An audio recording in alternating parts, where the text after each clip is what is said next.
Hello and welcome to my EPQ presentation on how Eric Clapton's guitar tone and technique changed throughout the period of 1965 to 1970 and how he influenced other musicians. I picked this subject because I'm very passionate about Eric, as he is a big inspiration for me as a guitarist. He inspired me to pick up the acoustic guitar after I heard Tears in Heaven, and I've been interested in his life and guitar playing ever since. I chose 1965 to 1970 as my dates due to this being the most impactful time in his life. Being a part of Cream and Eric and the Dominoes, and part of my inquiry is also focused on Eric's influences and who he influenced. These are the key dates of the time period I picked, going from the formation of Cream after leaving John Mayall and the Bluesbreakers, to the release of Layla and Other Assorted Love Songs. My essay touches on some aspects of his younger life and some details after the Layla album, but predominantly focuses on these parts of the timescale. Eric's technique is a key factor of his style and his guitar playing. He was heavily influenced by early blues music from guitarists like Buddy Holly and B.B. King, who he would later befriend. He innovated with these techniques to influence the psychedelic genre. Examples of these techniques are double bends and chromatic runs.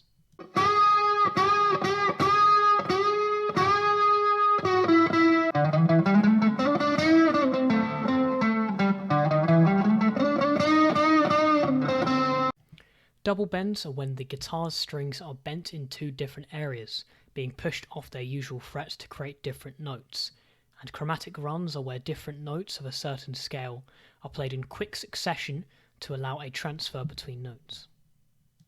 Eric's guitar tone is also a key factor between 1965 and 1970 due to its vast change.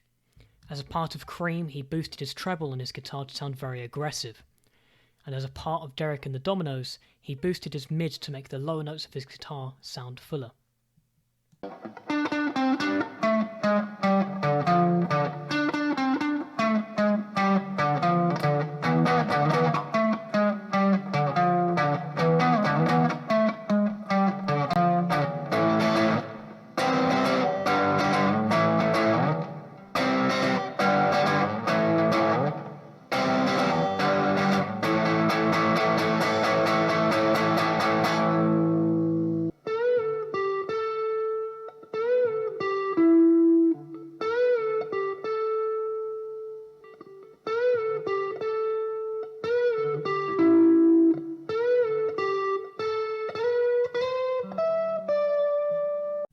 Eric also used his woman tone during the period.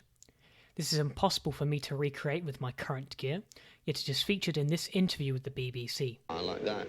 Another characteristic of your particular playing is a kind of whining noise usually described as woman tone. Yeah, let me turn this thing off.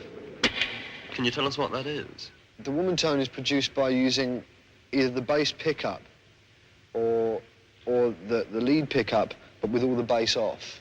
And in fact, if you use both pickups, you should take all the bass off on the tone control. That is to turn it down to 1 or O, you know, on the tone control, and then turn the volume full up, you know. And it's supposed to sound like this.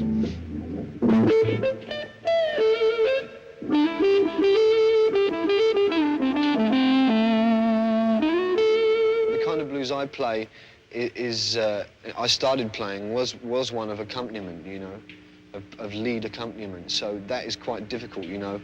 There are basic things that you'd have to learn about that style itself, which is the finger vibrato that you have to use, which is like that, you know, which is very important. Could you just do that again? Yeah.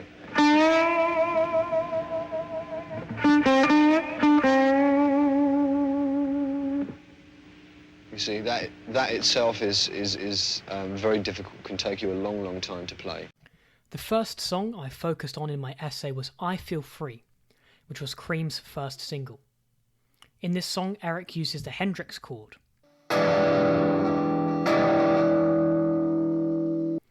This chord was incorporated from Jimi Hendrix, who used it on Purple Haze most famously.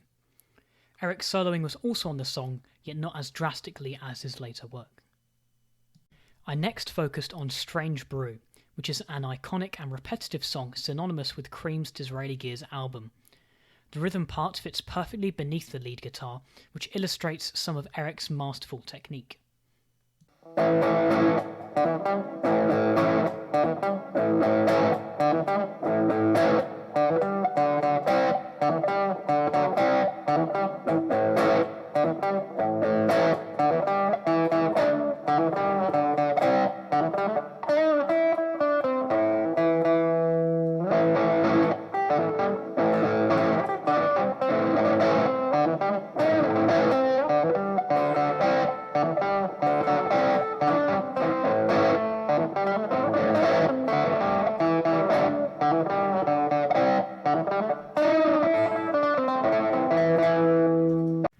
White Room was the song I chose to represent Cream's third album, Wheels of Fire.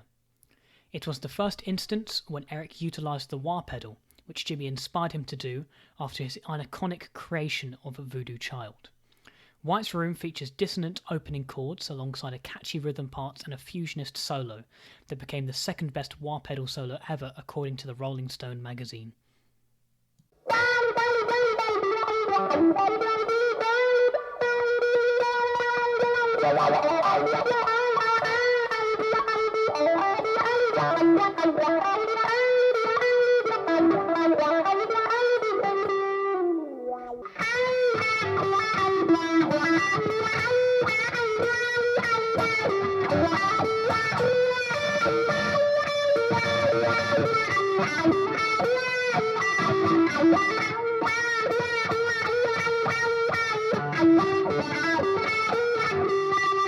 Next, my essay focused on two songs from Derek and the Dominoes, Bell Bottom Blues being the first.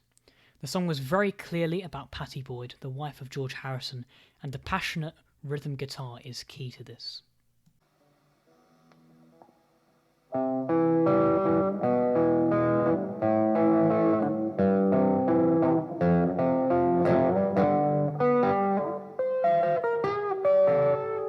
Layla is Eric's most famous song to this day. It is a powerful rock ballad mixed with a slow piano part that emphasises Eric's conflict of emotions. The song's opening guitar parts are in an upbeat manner and tempo, which is uncommon in ballads. The lead lines were mainly played by Duane Allman, who created lots of high-pitched weeping with his guitar tone, even though he in fact played out of tune.